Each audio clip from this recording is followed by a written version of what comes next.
지금까지 동력학에서는 이거를 배웠는데 이번 챕터에서 우리가 특별히 다루는 문제는 질량체가 스프링에 달린 경우예요. 그렇게 됐을 때 이 물체에 가해지는 힘은 우리가 뭘로 생각을 할 수 있냐면은 하나는 중력, 또 하나는 위로 올라가려는 탄성력이었겠죠. 뭐 이제 그렇긴 한데 좀 그러니까 이 스프링에 물체를 달았을 때 스프링 자체가 그냥 늘어나는 거잖아요. 걔는 그냥 중력이랑 상쇄된다라고 해서 우리가 고려를 하지 않는 식으로 문제를 풀긴 풀어요. 어쨌든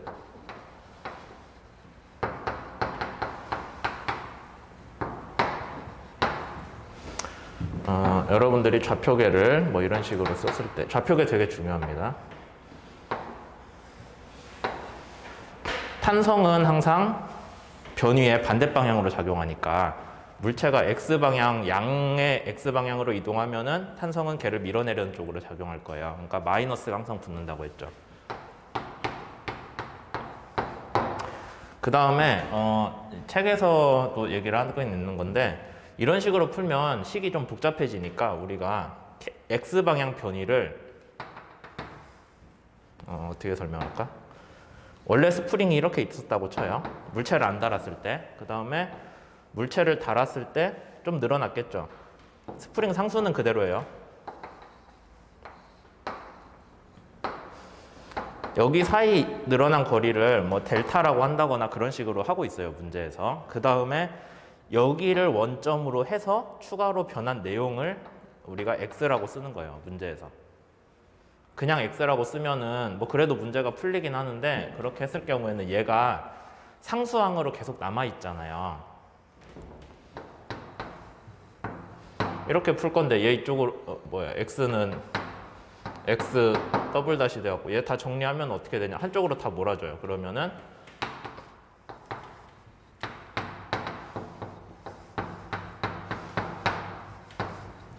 이꼴로 나오는데 얘는 상수항이잖아요. 그러니까 미분 방정식 푸는데 하등 도움이 안 되거든요. 없는 게 풀기 낫잖아요. 해보면 알겠지만. 그러니까 우리가 애초에 X라는 위치를 스프링에 무게를 달았을 때 늘어난 거리 위치 기준으로 가는 거예요. 그러니까 여기서 X라고 안 쓰고 X라고 쓰긴 했지만 얘를 어떻게 생각을 하자는 거냐면은 델타 더하기 X로 생각을 해주시고 그 다음에 그 델타는 뭐에 대응되는 거예요? K 델타가 mg. 왜냐면은 K 델타만큼 위로 올라가려고 할 거고 스프링 때문에 중력 때문에 아래로 내려가려 하는 게 있겠죠. 둘이 크기가 같으니까 얘가 평형이잖아요. 그래서 둘이 크기가 같다라고 쓰고 얘를 K 델타 더하기 KX로 하면은 요거하고 요거가 서로 상쇄가 되겠죠. 맞아요? 잠깐만.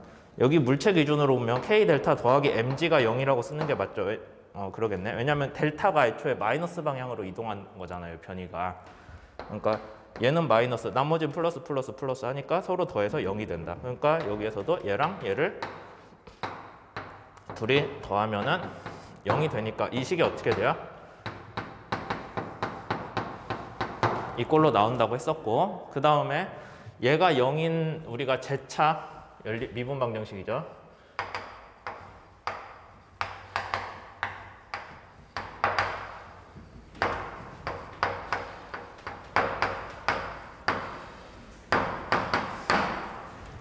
얘를 풀면 되잖아요, 이제. 그러니까 이런 물체, 이런 시스템을 여러분들이 중력까지 고려해서 뭐 초기 변이가 어쩌고저쩌고 하는 게 좀 잘 이해가 안 된다거나 따라가기가 뭐하다거나 문제가 이렇게 나왔을 때 내가 풀기가 좀 번거롭겠다 싶으면 어떤 식으로 해석하면 된다고 했어요, 저번 시간에? 이렇게 하지 말고 그냥 중력이 없이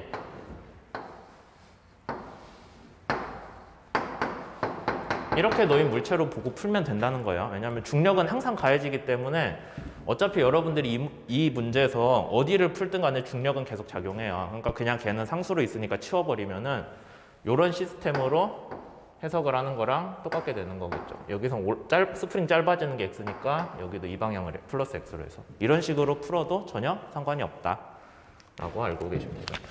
어쨌든 얘를 다 풀면은 식이 뭐가 나온다고 했어요? X에 대한 일반회죠.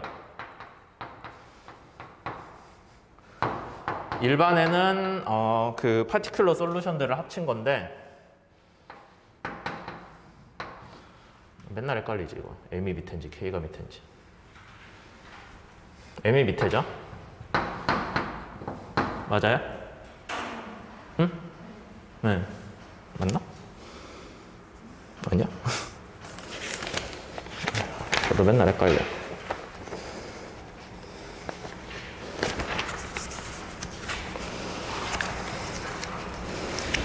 아니 뭐 천천히 풀면은 맞을 거예요 아마. 맞아요? 아닌가? 맞다. M이 밑에.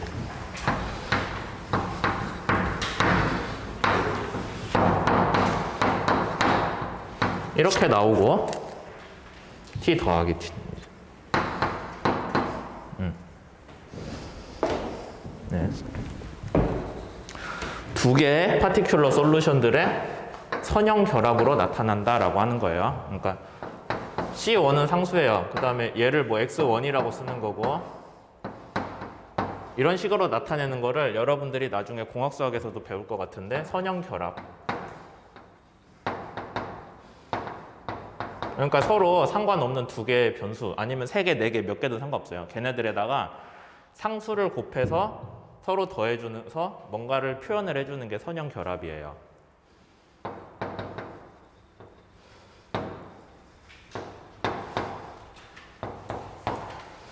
이렇게 이런 꼴로 나타낼 수 있어요. 그럼 누가 질문할 수 있죠. 얘에 대해서 그럼 파티큘러 솔루션이 X1, X2밖에 없어요? 다른 거 더 있지 않아요? 없어요. 두 개밖에 없다는 게 알려져 있어서 우리가 구태여 뭐 요거 말고 혹시 탄젠트가 들어가는 거 아닌가요? 뭐 아니면 익스포넨셜이나 뭐 이차 함수가 들어가는 그런 거 절대 없어요. 이런 형태의 미분 방정식에 대해서는 해가 이거밖에 없다는 게 알려져 있으니까 그걸 가지고 하는 거고.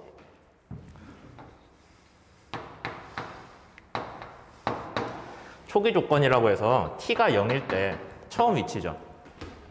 아니면 경계 조건이란 말도 많이 씁니다. 그래서 초기 조건은 우리가 이니셜 컨디션이라고 쓸 거고 경계 조건은 바운더리 컨디션이라고 써요. 어쨌든 t가 0일 때 이제 문제에서 여러분들이 이 스프링을 처음에 t가 0일 때 얼마만큼 내가 잡아 당겼다가 탁 놓으면은 움직이기 시작하겠죠. 처음 조건이 뭐예요? 속도는 없어요. 잡아 당겨서 가만히 있다가 손만 살짝 놓은 거예요. 그렇게 됐다고 하면은 초기 조건이 v가 0이 되고 뭐 x가 초기 변이가 있겠죠. xm이라고. 그렇겠죠. 그런 식으로 줄 수 있고. 아니면은 t가 0일 때 처음에는 스프링이 가만히 있었는데 이 m이라는 물체를 내가 v라는 속도를 주고 콱 밀어가지고 얘가 쭉 오다가 스프링이랑 쾅 부딪힌 다음에 움직였어요. 그러면 초기 속도는 있고 초기 변이가 없는 꼴이겠죠. vi나 v0이라고 써요. x는 0이라고. 그렇게 했을 때 여러분들이 뭐를 구할 수 있냐면 이 케이스 한번 봅시다. t가 0일 때 v0, xm이 0이려면은 이 식을 놓고 봤을 때 한번 미분한 거잖아요.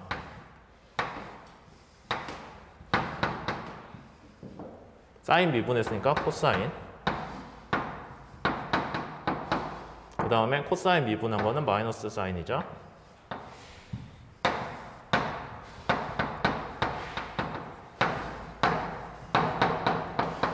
이렇게 나오죠. 그러면은 처음 경계 조건 만족하려면 뭐가 돼요? t가 0일 때 v가 0이어야 되니까 t를 0을 넣으면은 사인 0은 자동으로 0이잖아요. 얘 고려할 필요 없죠. 근데 얘도 0이 되어야 되죠. 코사인 0은 1인데 얘가 1이 되는데 그럼에도 불구하고 얘가 0이 되려면 C1이 0이구나. 걔를 알고 다시 위치로 와가지고 t에다가 0 집어넣으면 C1이 0이고 뭐 그거랑 상관없이 얘는 0이 되고 얘는 얼마가 돼요? t에다 0 넣으면 요게 1이 되죠. 코사인이. 그럼 C2가 x가 되는데 C2가 얼마로 처음 경계 조건이 있어요? xm으로 나와 있네요. 처음에 우리가 잡아당긴 거리. 그래서 C2는 xm이다 라고 우리가 풀 수 있고 같은 방식으로 시간이 0일 때 질량체가 쭉 오다가 스프링이랑 쾅 부딪힌 다음에 같이 움직이기 시작했어요. 그렇다고 하면은 얘를 놓고 우리가 풀었을 때 뭐가 나오나요? 얘는 0이고 여기 1 됐으니까 C1이 v 이니셜 속도가 되는 거고 처음에서 x가 0이라고 했으니까 여기에 0 넣으면은 누가 남아요? 얘는 없어지고 얘만 살아남는데 그럼 C2는 0이 되겠죠. 이런 식으로 우리가 초기 조건이 주어져야 C1, C2를 정의할 수 있어요. 초기 조건이 없으면은 C1, C2 정의가 안 되니까 일반 해라는 것만 나오는 거예요. 거기까지 알면은 이제 19.1에서 기본적으로 다뤘던 내용은 여러분들이 다 풀 수가 있겠죠. 그 다음에 이제 오늘 수업할 걸로 넘어갈게요. 지워도 돼요? 네.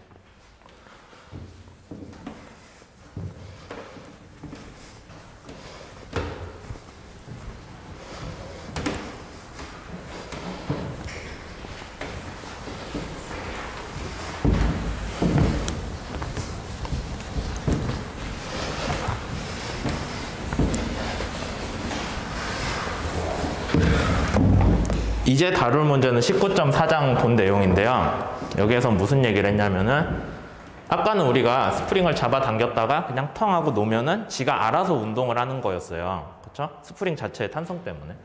그렇게 됐을 때 우리가 솔루션이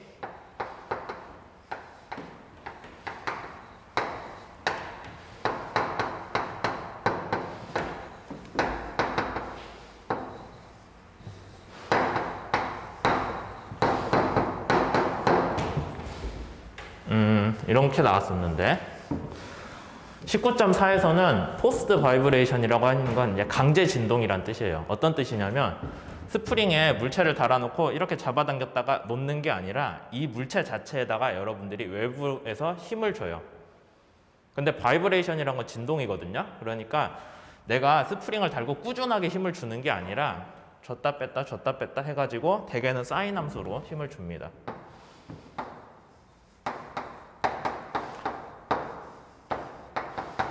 주는 주기 아니면은 우리가 진동수는 어떻게 정하냐면은 그냥 임의대로 줘요. 이런 식으로. 여러분들이 이거 솔루션 구했을 때 물체를 잡아당겼다가 놓으면 자기가 알아서 띠용띠용하고 움직이는 진동수는 이걸로 나온다고 했죠. 오메가 n이라고 썼고 우리가 n은 내추럴이에요. 내추럴 원 서큘러니까 프리퀀시 진동수. 아마 고유 원진동수라고 한글로 나와 있을 거예요. 그러니까 이 오메가 n은 이 물체 자체가 갖는 고유 진동수예요. 여러분들이 뭐 어떤 스프링이나 아니면 자 같은 거 이렇게 놓고 끝에 땅 때리면 띠용하고 흔들리잖아요. 지가 알아서 흔들리는 그 진동수가 되는 거고 그거 말고 외부에서 오메가 F라는 원 진동수로 원 진동수는 어떻게 정의가 돼요? 주기를 2파이로 나눈 거죠. 그래서 여러분들이 알고 있는 주파수는 T분의 1이잖아요. 거기에다가 2파이를 곱해준 거예요. 양변에다가. 그래서 원운동 기준으로 얘가 2파이 라디안을 도는데 드는 시간. 근데 2파이 라디안이 결국엔 뭐예요? 한 바퀴 도는 거잖아요. 그러니까 하나의 사이클이 도는데 걸리는 시간을 라디안 퍼 초로 나타낸 게 원 진동수예요. 어쨌든 최대 크기 PM인 힘이 사인 함수의 형태로 오메가 F의 원 진동수로 작용을 한다. 얘 고유 진동수가 얼마든 상관없이 얘를 그냥 억지로 힘을 이렇게 줘가지고 띠용띠용하고 제가 밀었다 뺐다 하는 거예요. 이해되세요? 시스템 이해되죠? 제가 스프링을 안 가져와가지고 하여튼 되게 이제 이런 게 뭐 어디 진동 같은 데서 진동이라는 거는 얘가 일정한 주파수로 꾸준하게 계속 뭔가 움직이는 거잖아요. 그러면서 이제 힘이 가해지는 그런 시스템을 이해를 해보면 되죠. 그러면은 원래 우리가 알고 있던 시그마 F가 원래 뭐였냐 우리 마이너스 KX였잖아요. 근데 여기에다가 저 외부 힘이 추가로 더해지는 거예요.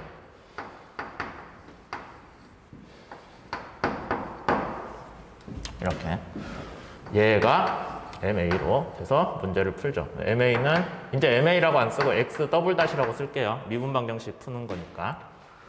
맞죠? 그래서 얘를 KX만 한 변으로 옮겨줘요.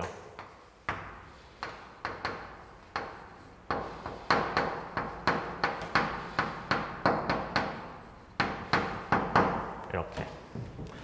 우리가 앞에서 다뤘던 식은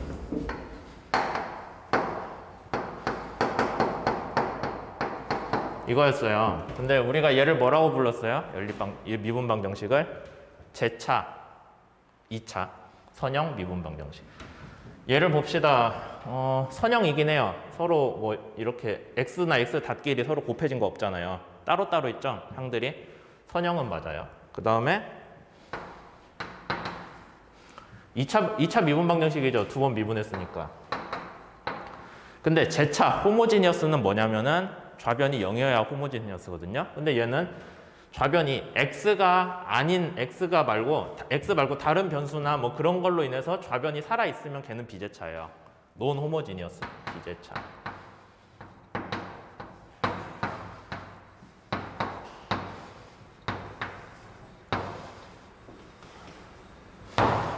그래서 2차 선형 비제차 미분방 정식이 됩니다. 여기 이해됐어요? 이런 식이 나온다는 거예요. 그러니까 원래는 우리가 시그마 F는 MA에서 출발은 했는데 시그마 F가 탄성력 말고 여러분들이 외부에서 주기적으로 주는 다른 힘이 들어갔을 때 얘가 운동을 어떻게 하냐에 대한 거거든요. 이해됐죠? 근데 얘는 이런 식으로 나오고 이제 얘를 풀면 되는데 말은 쉽지 풀면 된다고. 앞에서 우리가 제차 미방에 대한 일반에 구했잖아요. 얘 여기에다 집어 넣어보면 어떻게 될까요? 넣어볼 수는 있죠. 넣어볼 수는 있잖아. 그러면 우변이 0이 되니까 얘가 이걸 만족하니까 얘를 여기에다가 집어 넣으면 얘가 0이 될 거 아니에요. 그러니까 0은 얘다라고 해가지고 안 맞아요. 뭔가 다른 솔루션이 나와야 되겠죠. 이해됐어요? 그래서 이제 책에서 사실 이거 구하는 과정은 또 미분 방정식 복습에 대한 문제니까 결과부터 얘기를 하자면은 어디 써져 있나?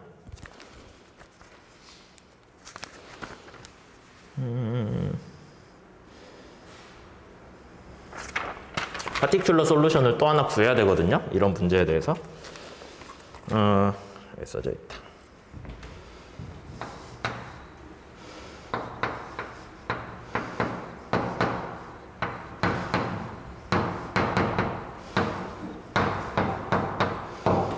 한 가지 중요한 게 얘가 풀리는 파티큘러 솔루션을 여러분들이 구하시려면은 사인 오메가 n이 아니라 얘는 오메가 n이었잖아요. 오메가 n이 해로 나오는 게 아니라 오메가 f 그러니까 실제로 힘을 준 그 주파수 있죠. 걔가 솔루션으로 나와요.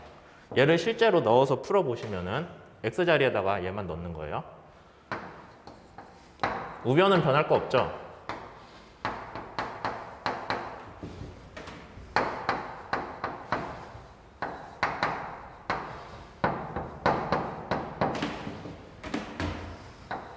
얘 두 번 미분한 게 여기에 들어오잖아요. 두 번 미분하면 뭐가 붙냐?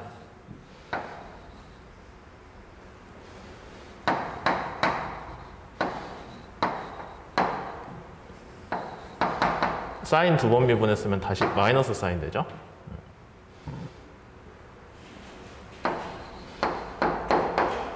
이렇게 정리가 되네요. 그렇죠? 아니 얘가 파티큘러 솔루션이라고 해서 넣어 본 거예요. 왜 얘가 파티큘러 솔루션이냐고는 물어보지 마요. 그건 또 미분방 정식 문제니까. 그러니까 실제로 얘를 왜 여기서 이런 거 해가 나오나요? 라는 것은 우리 수업 내용이 아니에요. 뭐 구하라면 구할 수 있겠지만은 비슷한 거는 저기 뭐 라플라스 변화이나 그런 걸로 해보시면 나와요. 어쨌든 모든 항에 사인 오메가 ft가 똑같이 들어가게 만드는 게 목적이에요. 그러면 다 지워질 거 아니에요. 그렇죠? 우리가 보기에 좀 기분 나쁜 항은 얘잖아 사실.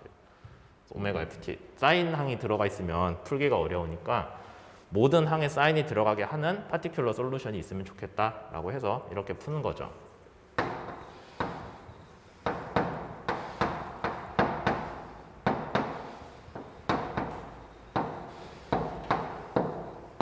이꼴로 나올 거고 그 다음에 식을 좀 정리를 해줘야 됩니다.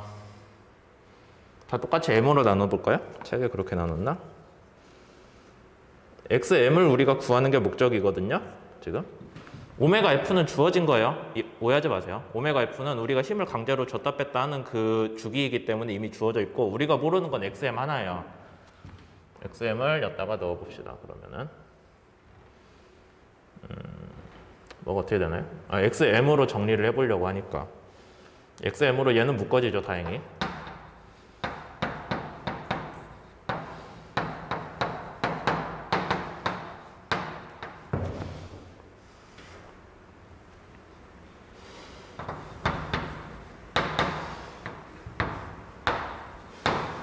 그 다음에 여기에서 우리가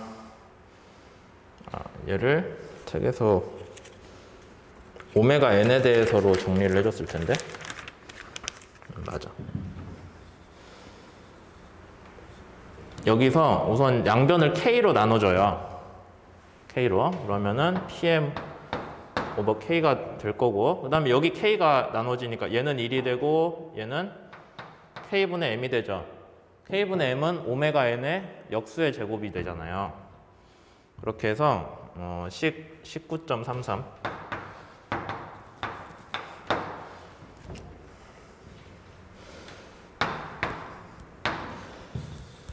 19.33이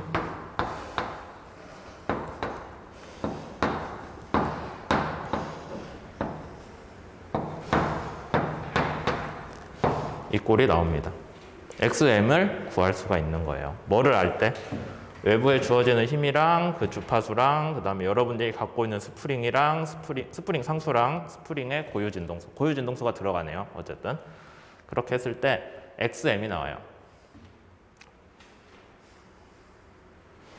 이거를 조금 다시 천천히 설명을 하자면은 이 스프링이 달려있는 질량체에 대해서 여러분들이 잡아당겼다가 놨다가 하는 사인 함수로 힘을 주는 거예요. 사인 함수예요. 그렇게 힘만 줬어요. 얘 변이는 우리가 알아요? 아직 몰라요. 변이를 구하는 게 목적이잖아. XT를. 시간에 따른 변이를 구하는 게 우리의 목적이잖아요. 그래서 모르긴 하는데 어쨌든 얘를 힘을 줬다 뺐다 하는 상황이에요. 그랬을 때 변이는 어떻게 될까? F는 MA 가지고 풀었더니 파티큘러 솔루션이 이결로 나오는 뭔가 형상이 나왔어요. 시계 영상에.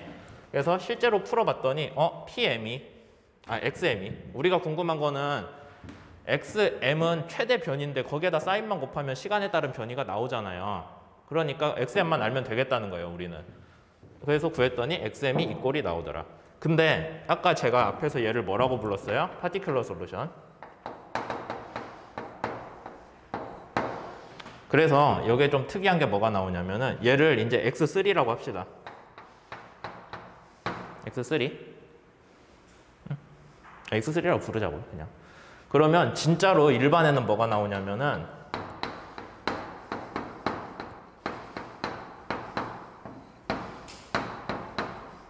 C3는 X3는 되나?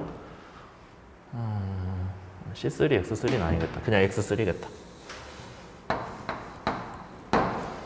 이렇게 답이 나옵니다. 맞나요? 맞는 것 같네. 그러니까 얘가 일반이에요. 특이하게도. 왜요? C1, X1, C2, X2가 얘잖아요, 여기. 얘는 아까 여기다 백날 집어넣어봐야 뭐가 나와요? 어차피 0 나오죠. 그러니까 얘는 뭐냐면은 그냥 얘가 0이 되는 거예요. 거기에다가 X3만 더해주면은 얘를 만족하게 되는 거예요. 그러니까 파티큘러 솔루션은 얘인데, 그럼 우리가 실제로 생각하는 해도 얘만 있으면 돼요. 근데 일반 해를 구하자라고 하면은 미분 방정식 특성상 아까 호모지니어스 이퀘이션에 일반 해가 그대로 다시 붙어요. 풀 때. 그래서 실제로 요거 구해가지고 얘 여기다가 한번 넣어보세요. 그러면 어떻게 될까요? 얘를 대문자 X1이라고 하고 얘를 X3 그대로 놓읍시다. 걔 그대로 넣으면은 식이 좀 지저분하긴 한데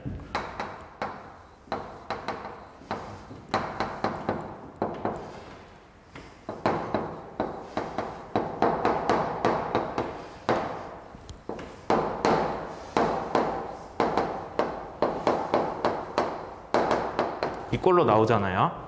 그렇죠? 근데 우리가 이미 알고 있는 게 KX1 더하기 MX 더블 닷 1. 그러니까 원래 호모지니어스 이퀘이션의 그 일반 해는 여기 집어넣어봐야 어차피 얘는 0이고 얘는 0이 돼요, 그냥. 그쵸? 애초에 걔를 0을 만족하는 해잖아, 얘네 둘은. 얘네 없어지고 그냥 X3에 대해서만 살아남거든요. 그래서 얘를 만족을 해요. 그러니까 비제차 연립 방정식이긴 한데 걔도 파티큘러 솔루션 말고 특수해 말고 일반 해를 구하겠다라고 하면은 제차 미분 방정식에 제너럴 솔루션이 또 들어가긴 한다. 좀 특이하죠. 우리가 알고 있던 뭐 연립 방정식이나 그런 거랑 좀 다르잖아요. 그러니까 얘는 들어가봐야 아무 역할은 못해요. 어차피 0이 되는 애기 때문에 역할은 못하는데 그래도 일반 해라고 하면은 얘는 챙겨줘야 되는 거죠. 이해됐어요?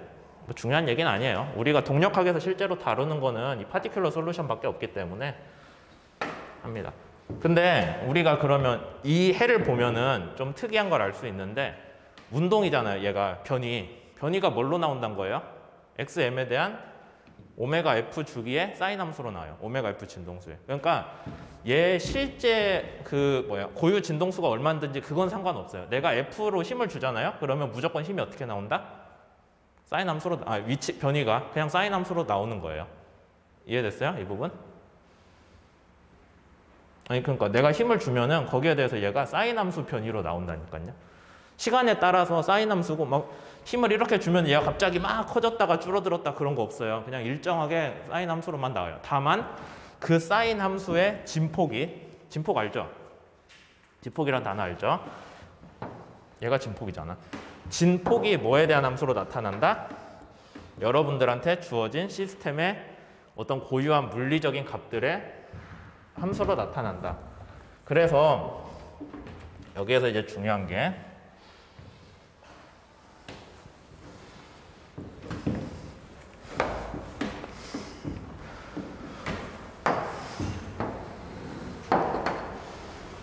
문제에서 얘를 어떻게 바꿨냐 식을 그냥 썼나? 얘구나. 여러분들이 PM이나 주는 힘의 최대값 PM 여러분들이 저 물체에 주는 힘의 최대값 그 다음에 K 스프링 상수 뭐 그거는 따로 그냥 영향을 크게 주진 않거든요. 그냥 운동 자체의 크기에 얘가 비례해서 영향을 주는데 이 항이 좀 특이해요. 얘를 책에서는 그냥 그대로 썼는데 뭐 X는 이미 썼지. 크게 오메가라고 합시다. 대문자로. 오메가 제곱이라고 바꿔서 해볼게요.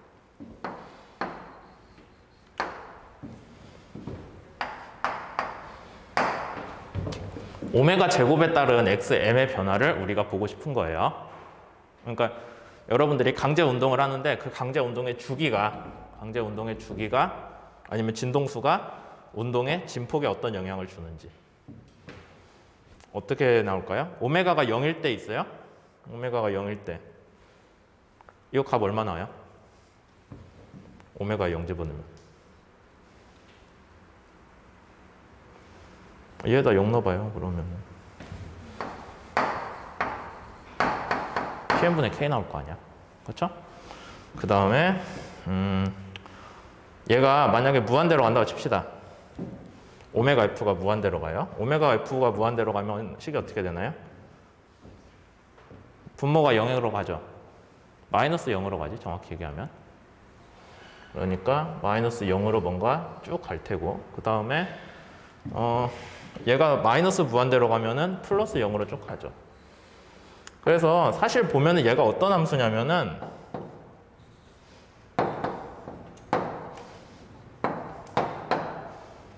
이 함수처럼 나올 거예요. 근데 여러분들 이거 함수 개형을 그려보시면 얘가 오메가가 1일 때는 어떻게 돼요?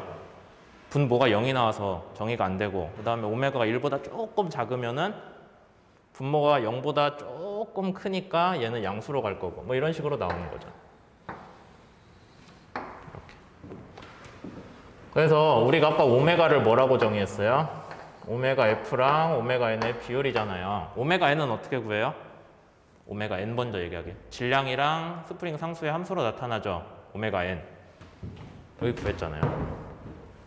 오메가 F는 여러분들이 강제로 주는 힘의 진동수예요. 근데 걔랑 둘의 비율이 고유 진동수에 맞춰서 여러분들이 외부에서 힘을 주면은 XM이 무한대로 커져요.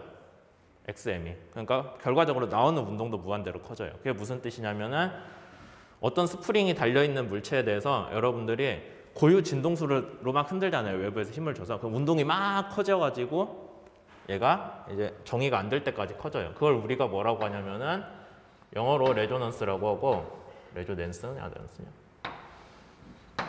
책에 나왔어요? 레조넌스 같은데. 우리가 공진이라고 부르는 현상이 발생해요. 공진 알아요?